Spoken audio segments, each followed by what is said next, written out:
Assalamualaikum warahmatullahi wabarakatuh. Di sini kami dari kelompok 1 akan mempresentasikan tugas UAS kami dengan materi PPH secara umum dengan beranggotakan 5 orang. Yang pertama saya sendiri yaitu Agung Alfanis, yang kedua ada Anissa Uswatun Hasana, yang ketiga Ayudiah Ramaiska, yang keempat ada Ayu Putri Lestari, dan yang kelima ada Devita Adela. Langsung ke materi. Yang pertama yaitu dasar hukum dan definisi. Dasar hukum yang pertama yaitu for Undang-Undang Nomor 6 Tahun 1983, Undang-Undang Nomor 9 Tahun 1994, Undang-Undang Nomor 16 Tahun 2000, terakhir Undang-Undang Nomor 28 Tahun 2007. Undang-undang ini adalah undang-undang tentang KUHP. Yang kedua yaitu material, yaitu Undang-Undang Nomor 7 Tahun 1983, Undang-Undang Nomor 7 Tahun 1991, Undang-Undang Nomor 10 Tahun 1994, dan terakhir Undang-Undang Nomor 36 Tahun 2008. Undang-undang ini adalah undang-undang tentang pajak penghasilan. Definisi pajak penghasilan. Pajak penghasilan adalah pajak yang dikenakan terhadap subjek pajak atas penghasilan yang diterima atau diperolehnya dalam 1 tahun pajak. Subjek pajak penghasilan ada 4. Yang pertama adalah subjek pajak orang pribadi, yang kedua subjek pajak warisan yang belum terbagi, yang ketiga subjek pajak badan, yang keempat subjek pajak bentuk usaha tetapi atau BUT. Yang ketiga ada subjek pajak dalam negeri. Yang pertama orang pribadi. Orang pribadi yang bertempat tinggal di Indonesia atau yang berada di Indonesia lebih dari 183 hari dalam jangka waktu 12 bulan, orang pribadi yang dalam 1 tahun pajak berada di Indonesia yang mempunyai niat untuk bertempat tinggal di Indonesia. Yang kedua warisan. Warisan yang belum dibagi sebagai suatu kesatuan menggantikan yang berhak. Dan yang ketiga, badan yang didirikan atau bertempat kedudukan di Indonesia kecuali unit tertentu dari badan pemerintah yang memenuhi kriteria. Yang pertama, pembentukannya berdasarkan ketentuan peraturan perundang-undangan. Yang kedua, pembiayaannya bersumber dari APBN atau APBD. Yang ketiga, penerimaannya dimasukkan dalam anggaran pemerintah pusat atau pemerintah daerah. Yang terakhir, pembukuannya diperiksa oleh aparat pengawasan fungsional. Materi selanjutnya akan dilanjutkan oleh Anissa Uswatun Hasana. Saya Anissa Uswatun Hasana akan melanjutkan materi dari teman saya. Baik, di sini saya akan menjelaskan subjek pajak luar negeri. Yaitu yang pertama, orang pribadi yang bertempat tinggal di Indonesia, yang berada di Indonesia tidak lebih dari 183 hari dalam jangka waktu 12 bulan, yang menjalankan usaha atau melakukan kegiatan melalui BUT di Indonesia, menerima atau memperoleh menghasilkan dari Indonesia tidak dari menjalankan usaha atau melakukan kegiatan melalui BUT di Indonesia. Yang kedua, badan yang tidak didirikan dan tidak bertempat kedudukan di Indonesia, yang menjalankan usaha atau melakukan kegiatan melalui BUT di Indonesia atau yang dapat menerima atau memperoleh penghasilan dari Indonesia tidak dari menjalankan usaha atau melakukan kegiatan melalui BUT di Indonesia. Selanjutnya, saya akan menjelaskan kewajiban pajak subjektif, yaitu dibagi ada 5 jenis subjek subjektif, yaitu yang pertama dalam negeri, orang pribadi.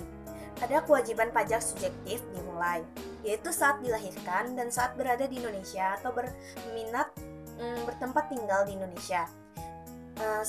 Dan juga ada kewajiban pajak subjektif berakhir saat meninggalkan dan saat meninggalkan Indonesia selama-lamanya. Yang kedua dalam negeri badan, yaitu kewajiban pajak subjektif, yaitu dimulai saat didirikan atau bertempat kedudukan di Indonesia. Sedangkan kewajiban pajak subjektif berakhirnya, yaitu saat dibubarkan atau tidak lagi bertempatkan kedudukan di Indonesia. Yang ketiga, luar negeri melalui BUT. Untuk kewajiban pajak subjektif dimulai, yaitu saat menjalankan usaha atau melakukan kegiatan melalui BUT di Indonesia. Sedangkan kewajiban pajak subjektif berakhirnya saat tidak lagi menjalankan usaha atau melakukan kegiatan melalui BUT di Indonesia. Yang keempat, luar negeri tidak melalui BUT. Untuk kewajiban pajak subjektif dimulainya, yaitu saat menerima atau memperoleh penghasilan dari Indonesia. Sedangkan kewajiban pajak subjektif berakhirnya saat tidak lagi menerima atau memperoleh penghasilan dari Indonesia. Dan yang kelima, luar negeri tidak melalui BUT. Untuk kewajiban pajak subjektif dimulai, yaitu saat timbulnya warisan yang belum terbagi. Sedangkan untuk kewajiban pajak subjektif berakhirnya, yaitu saat timbulnya warisan yang belum terbagi.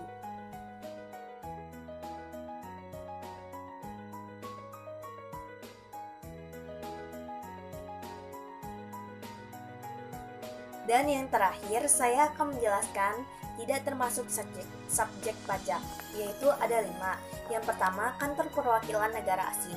Yang kedua, pejabat perwakilan diplomatik, yaitu terdiri dari dubes, konsul, diplomatik, pegawai yang diperbentukan. Yang ketiga, organisasi internasional, Indonesia menjadi salah satu anggotanya. Yang keempat, pejabat organisasi internasional. Yang kelima, organisasi internasional yang berbentuk kerjasama dalam bidang teknik, kebudayaan yang memberikan manfaat kepada pemerintahan Indonesia. Sekian, terima kasih. Selanjutnya materi akan disampaikan oleh teman saya. Saya Ayudhya Ramaiska akan menjelaskan mengenai perbedaan WP dalam negeri dengan WP luar negeri. Yang pertama, wajib pajak dalam negeri dikenai biaya atas penghasilan yang diperoleh dari Indonesia maupun dari luar negeri. Dan untuk WP luar negeri hanya dikenai pajak atas penghasilan dari Indonesia. Contohnya adalah Agnes Monica yang berkeluarga negaraan Indonesia apabila ia mendapatkan penghasilan dari Indonesia dan dari luar negeri. Jadi penghasilannya digabungkan baru dikenai pajak penghasilan. Kemudian contohnya Anggun C. Sasmi yang berkeluarganegaraan Prancis, apabila dia mendapatkan kontrak dari Indonesia, dia hanya dikenai pajak penghasilan atas penghasilan yang ia peroleh dari Indonesia saja. Yang kedua, dalam WP dalam negeri dikenai pajak berdasarkan penghasilan neto dengan tarif umum, sedangkan untuk WP luar negeri dikenai pajak berdasarkan penghasilan bruto dengan tarif sepadan. Dan yang ketiga, WP dalam negeri itu wajib menyampaikan SPT tahunan, sedangkan untuk WP luar negeri itu tidak wajib menyampaikan SPT. Kemudian objek pajak penghasilan yang pertama adalah penghasilan dari pekerjaan dalam hubungan kerja dengan pekerjaan bebas seperti gaji, honor, penghasilan dari praktik dokter, notaris, akuntan, pengacara, dan sebagainya. Kemudian penghasilan dari usaha suatu kegiatan dan penghasilan dari modal berupa aset gerak dan aset tidak bergerak seperti bunga, dividen, royalti, sewa, dan keuntungan penjualan aset. Kemudian yang keempat, penghasilan lain-lain seperti pembebasan hutang dan hadiah, karena kita sering mendapatkan contoh hadiah tapi tetap dipotong pajak. Kemudian apa aja sih penghasilan yang tidak termasuk sebagai objek pajak? Yang pertama ada bantuan, santunan, atau sumbangan termasuk juga zakat. Kemudian ada beasiswa, kemudian ada aset hibahan yang diterima oleh keluarga sedarah dalam satu garis lurus. Kemudian yang ketiga itu ada penggantian atau imbalan sehubungan dengan pekerjaan atau jasa yang diterima atau diperoleh dalam bentuk natura. Kemudian yang keempat, pembayaran dari perusahaan sehubungan dengan asuransi jiwa, asuransi kesehatan, dan asuransi kecelakaan, kemudian asuransi lainnya. Yang kelima yaitu iuran yang diterima oleh dana pensiun bank yang dibayarkan oleh pemberi kerja maupun oleh pegawai. Sekian akan dilanjutkan oleh rekan saya selanjutnya.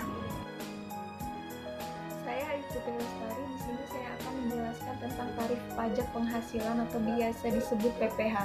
Dalam tarif pajak ada dua tarif, yaitu tarif umum dan tarif khusus. Di sini kita bahas tarif umum terlebih dahulu.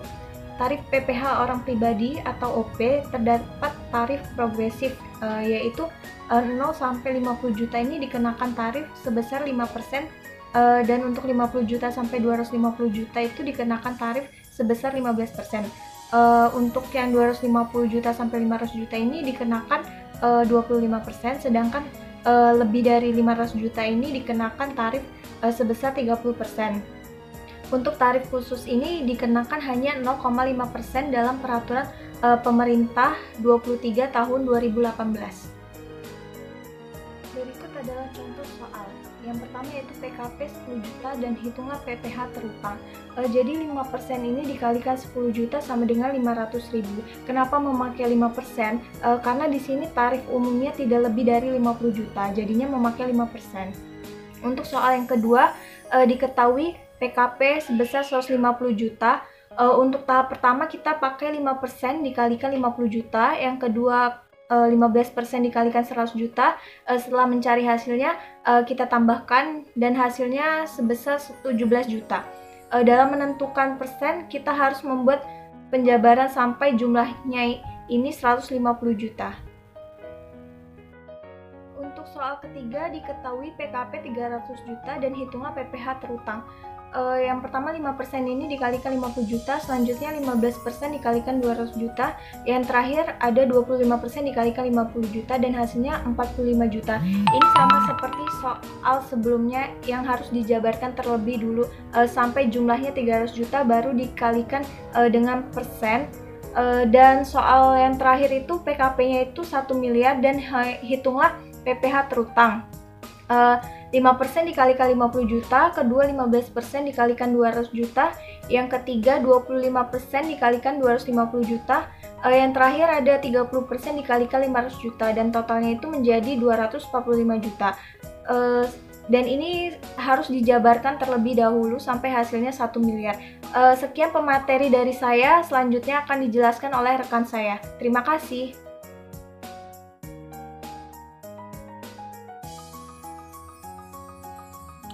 Oke, selanjutnya saya akan memberikan contoh soal untuk tarif pajak badan. Untuk tarif pajak badan ini itu terdapat dua rumus. Yang pertama itu rumus penghasilan yang mendapatkan fasilitas, yaitu rumusnya 4,8 miliar dibagi dengan pendapatan bruto, kemudian dikalikan dengan penghasilan kena pajak. Kemudian rumus yang kedua itu ada rumus penghasilan yang tidak mendapatkan fasilitas, yaitu dia memiliki rumus penghasilan kena pajak dikurangi dengan penghasilan yang mendapatkan fasilitas. Kita langsung saja ke contoh soalnya biar lebih jelas untuk diketahui. Nah, di sini sudah ada contoh soalnya. Di sini diketahui peredaran bruto suatu badan itu sebesar 30 miliar dengan penghasilan kena pajak atau PKP-nya yaitu 3 miliar. Peredaran bruto di sini itu berfungsi hanya untuk menentukan tarif berapa yang akan kita gunakan dalam menghitung PPh badan. Langsung saja kita jawab dari soal yang sudah diketahui itu. Yang pertama, kita harus mencari penghasilan yang mendapat fasilitas, yaitu kita langsung masukkan saja rumusnya. Ada 4,8 miliar dibagi dengan pendapatan bruto atau peredaran brutonya yaitu 30 miliar dikalikan dengan PKP-nya atau penghasilan kena pajaknya. Di sini telah didapatkan penghasilan yang mendapat fasilitas yaitu sebesar 480 juta. Kemudian yang kedua itu mencari penghasilan yang tidak mendapatkan fasilitas, yaitu penghasilan kena pajaknya yaitu 3 miliar dikurang dengan penghasilan yang telah mendapat fasilitas, yaitu yang sudah kita hitung sebelumnya, yaitu sebesar 480 juta.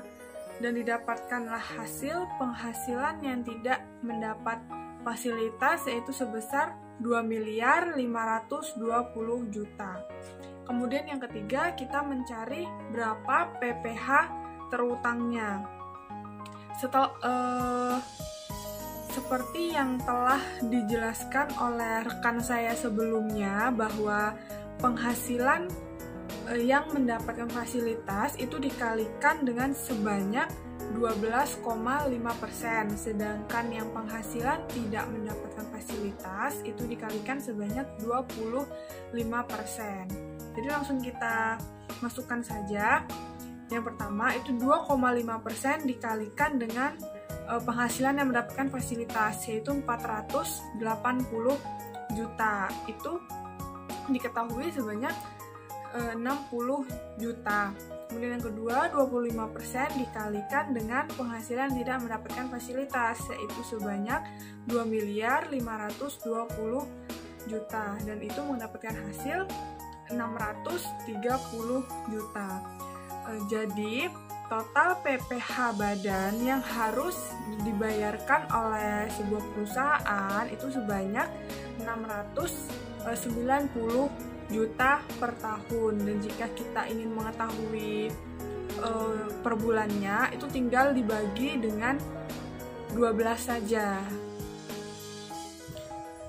Baik, di sini ada beberapa referensi yang kelompok kami gunakan untuk mencari sumber-sumber materi yang telah kami jabarkan sebelumnya. Mungkin itu saja yang dapat kelompok kami sampaikan. Lebih dan kurangnya kami mohon maaf. Kami akhiri. Wassalamualaikum warahmatullahi wabarakatuh.